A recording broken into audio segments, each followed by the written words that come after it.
My name is Daniel Branco. I'm a neurologist and neuroscientist who has spent a lifetime pursuing a deeper understanding of consciousness. And this is a conversation about high consciousness, which is not something that I'll precisely define right now, but an idea that I will further develop in subsequent videos on this channel. As this is the first episode of the High Consciousness podcast, I'd like to use it to lay down the foundations for what we are going to be discussing on this channel. And a lot of what we're going to be discussing here is based on the little accepted fact that our understanding of reality is absolutely incomplete. I'm not simply saying that our current knowledge about reality is incomplete, because that's quite obvious. Every day we have new scientific revelations and learn something different. What I'm saying is that reality, as we understand it and assume it to be, is not what it seems. To be more specific, my claim is that science is unable to inform us about the totality of reality. I'll say it again. Science is unable to inform us about the totality of reality.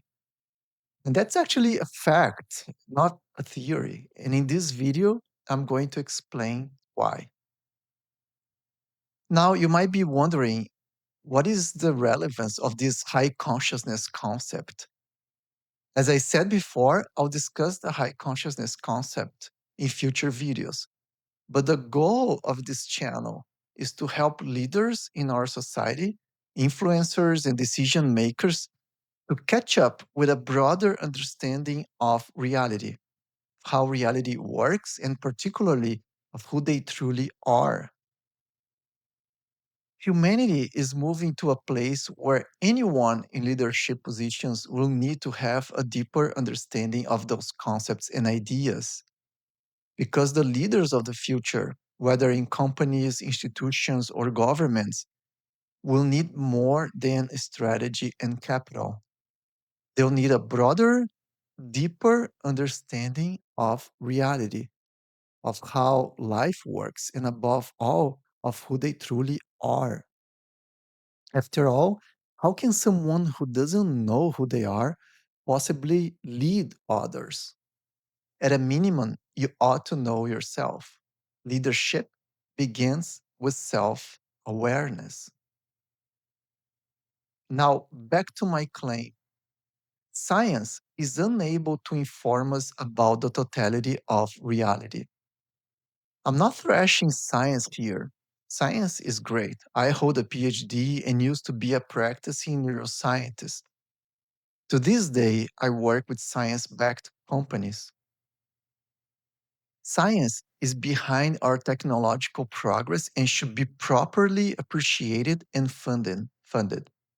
What I'm saying, though, is that science is unable to convey everything the universe has to tell us. And why do I say that? Because science is an objective reality method. It is fundamentally limited by the scope and assumptions of the method. After all, what science really is a method. It's the so-called scientific method. And one fundamental premise of science, at least in the way we understand science today, is that reality is objective. Any aspects of reality that fall outside of that premise cannot and should not be discovered by science. It's not even a matter of technological prowess or scientific advancement. It is just a fundamental limitation based on the assumptions that define science. One of the main assumptions that implicitly underlie the scientific method, as I already mentioned, is that reality is objective, meaning that we all share the same reality. Another implicit assumption of the method is that there is only one reality. To be more specific, There is only one reality which is physically established. You and I being just a consequence of the mechanisms of their reality. Given billions of years, life emerges and we humans evolve, and all of a sudden, here we are, you and I sharing one single and common reality. Behind this whole understanding is the assumption that matter and physical objects and particles are the fundamental constituents of our reality. As a consequence of that, we believe that we are our brains, which have physical existence. We believe that our consciousness emerges from physicality, from brain activity. But nothing could be less certain than that, actually. And the reason I say that is because the brain is just that aspect of reality that can be studied and understood scientifically. Because we understand the physical brain, barely to be honest, we assume that everything else we don't understand about ourselves comes from that little thing we do understand, which is the brain. But the brain is just the physical component of a much larger and metaphysical reality. I'll make my case with a very simple example. Think of pain, physical pain, the pain that happens when you cut your finger or break an arm. That's the kind of pain I'm referring to. Not even emotional pain or heartbreaks or anything else commonly understood as subjective. I'm talking of physical pain. What could be more real than that? Pain is real, right? Yet it is not a scientifically established reality. Let this sink for a minute. For all science knows, pain is metaphysical. From a purely scientific perspective, pain does not exist. But you know it does, right? If pain wasn't real to you, you wouldn't bother having anesthesia when you undergo surgery, for example. Pain is a great example of something that is real to you, but not real to science. Therefore, pain is a metaphysical phenomenon by definition. But then you'd say, wait a moment, Daniel. Obviously, pain is known by science, so much so that science has developed anesthetics. So obviously, we know how pain works, and we even know how to completely block it. To what I say, well, not so fast. To answer to that, I'll have to tell you a little bit about my story as a neuroscientist. At some point of my career, I was a neuroscientist at Harvard doing, of all things, brain mapping research. My job was to map the brains of candidate patients to epilepsy or brain tumor surgeries. By mapping the locations of several functions in their brains, including the locations responsible for processing sensory stimuli like pain, my job was to inform surgeons where those functions were located in those patients. So the surgeon could try and avoid removing those critical areas in surgery. So, what could be greater evidence that pain is a physical rather than metaphysical phenomenon? The brain is there. I can elicit pain. I can remove the part of the brain that feels pain. Therefore, pain happens in the brain, right? Yet, I reaffirm what I said before. Science is unable to inform us about the totality of reality. Particularly in this case, science cannot tell us about the existence of pain.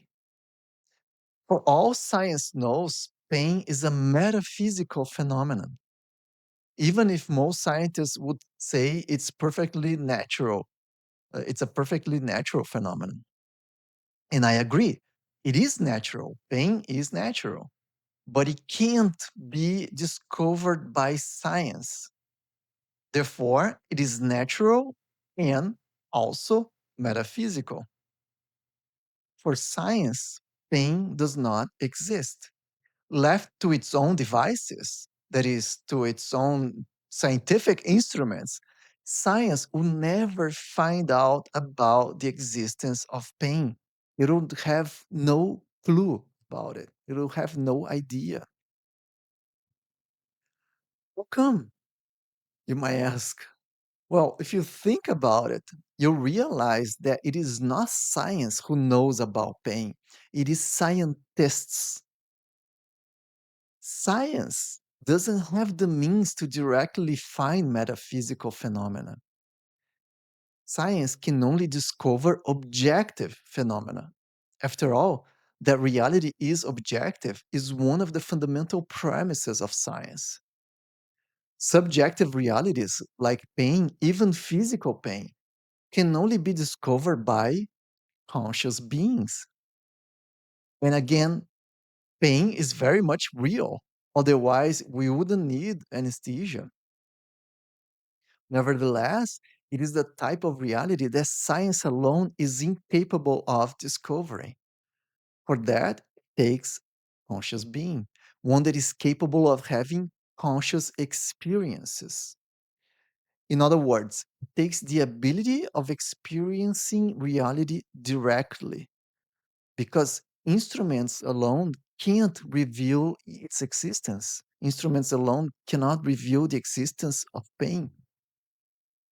It requires, for that discovery, takes a conscious being. If you still don't believe me, if you still think pain is a physical phenomenon, then please do me a favor. Go ahead and devise a machine that feels pain. Use all of your scientific knowledge to propose such a machine. How would you accomplish it? Then, of course, show proof that your machine or organism, if it is a biological machine, feels pain.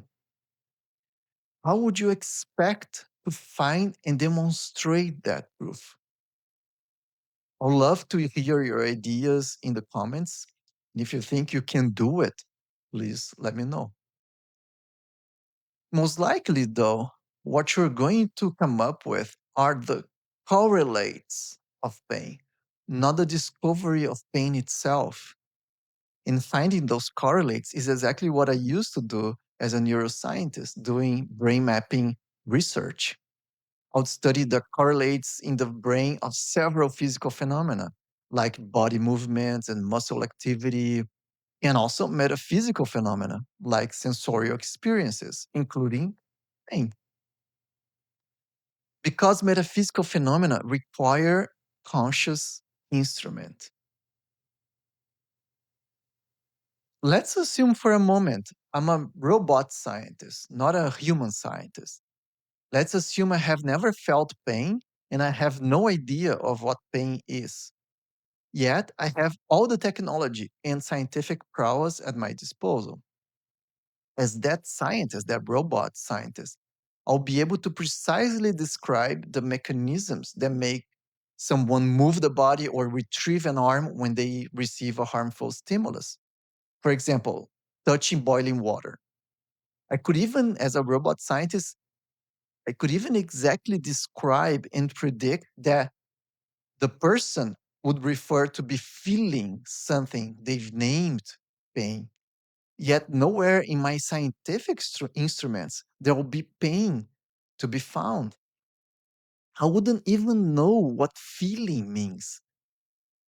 All that I'll be able to find is data as that robot scientist. Data, numbers, electrical activity, etc. Measurable and quantitative things. And that's all science is able to find, data. The experience of the data, however, or in this case, the experience of pain, is beyond what science can discover.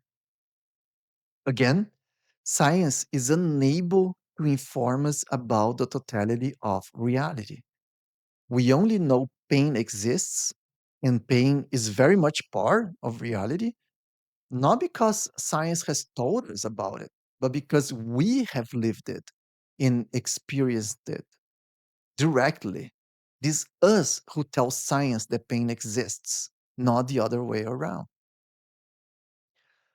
Now, why is that relevant, you might ask?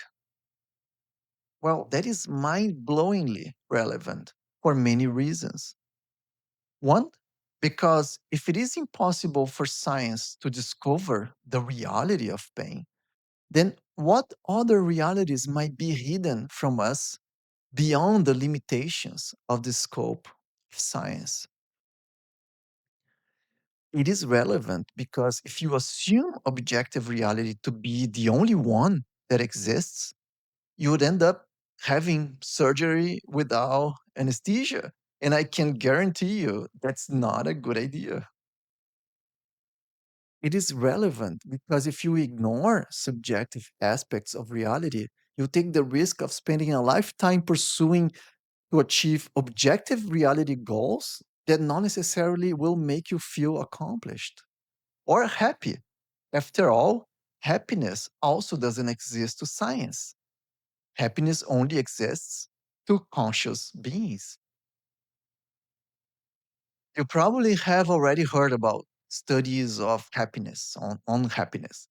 A large cohort of people researched by Harvard scientists have even found that community and friends are one of the main factors behind a happily lived life.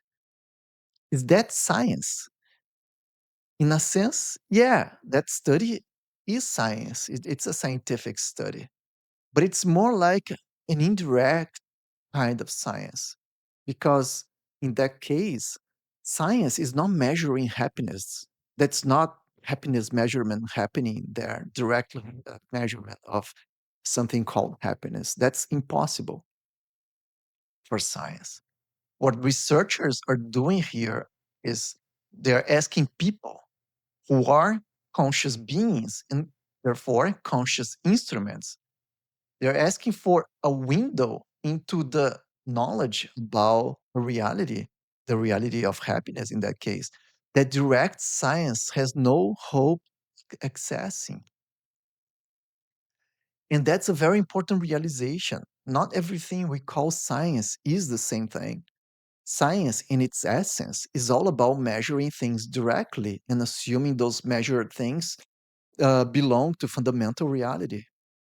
Other types of science, however, like this study about happiness, make the implicit assumption that the object of study, happiness in this case, is unattainable. Those scientists know they need to interface with consciousness or with the conscious being or several conscious beings to get the answers to their questions. And even that question only exists, the questions about happiness, because the scientists themselves know what happiness is, not because science has told them there is such a thing called happiness. They know that firsthand. In any case, is that still science? Is that indirect kind of measurement via conscious beings? Is that still science? Well, it is science, but it's science based on a very different premise. The premise being that science is incapable of accessing and discovering all about reality by only using objective methods. It is the premise that a great deal of reality exists beyond scientific instruments. Unfortunately, however, while completely obvious, is almost never made explicit. It's a leap of faith, actually. Faith on what your subjects are reporting, your conscious subjects, because you cannot measure that directly. And that reporting by conscious subjects mm, is taken at face value by researchers simply because the researchers themselves are beings too, so they can relate to the answers and to the reporting. They believe the leap of premise is obvious and given, but that leap of premise which, again, the premise that science cannot directly measure those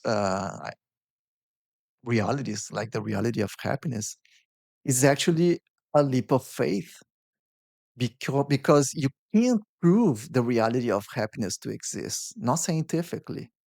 You cannot prove it. You have to live it.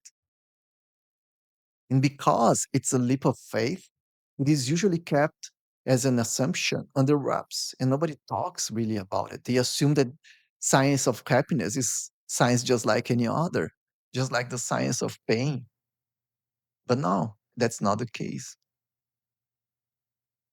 By keeping assuming that science is the only path to gaining knowledge and growing in understanding about reality, we limit ourselves to materialistic and purely objective understandings of reality, which completely restrain and undermine our experience of life. And expanding our experience of life as the conscious beings that we are is a big goal of this podcast. Because to understand the totality of reality, we have to embrace the idea that certain realities can only be experienced by conscious beings. And the existence of those realities is not a matter of consensus. It's not because everybody feels pain, which is a metaphysical thing, that it automatically uh, turns pain into a scientific fact. Pain is not a scientific fact. Pain cannot be directly measured by science. Electrical stimuli can, other metrics can, physical metrics, but pain itself is beyond what science can discover. We only accept it to be real because we feel it ourselves. So, because all scientists feel pain, then pain is real. But that's not how science works. Because if a person refers to experience the reality of, say, another metaphysical phenomenon like telepathy. So if a person refers to feel and being able of experiencing telepathy, but then it's only that person. All other persons and scientists, they don't have that. So because scientists cannot feel that, they don't assume that to be real. They don't consider telepathy to be real. They only consider pain to be real because they feel it. But that's not how science works. Science is not what scientists feel. Science is based on what can be measured by objective instruments of measurement. This is science. And that's why I argue here that science is unable to discover everything there is to be discovered about reality. Science is unable to discover pain and is naturally unable to discover telepathy and will be unable to discover a lot of other things. All it can hope to achieve is to study the correlates of those metaphysical phenomena, assuming that, first of all, it believes in the existence of those phenomena, and it's using subjects, conscious subjects, as instruments of measurement. If you like this subject and you want to be better prepared to debate these and other videos in this channel, check out my book, Spiriduality, Spiritual Initiation for Rational People. And if you like to keep exploring these ideas and watching more videos on them, please give us a like and subscribe to be recommended more content like this. We are a very young channel. As a matter of fact, this is our very first video. So thank you for watching. Thank you for your support. And if you have any questions, if you have any different points of view, also please let those in the comments, because those questions and those comments is what's going to inspire future videos on the topic of high consciousness or consciousness simply. And I'll be very happy to keep discussing that with you. Let's improve the experience of life for everyone on this planet together. See you next time.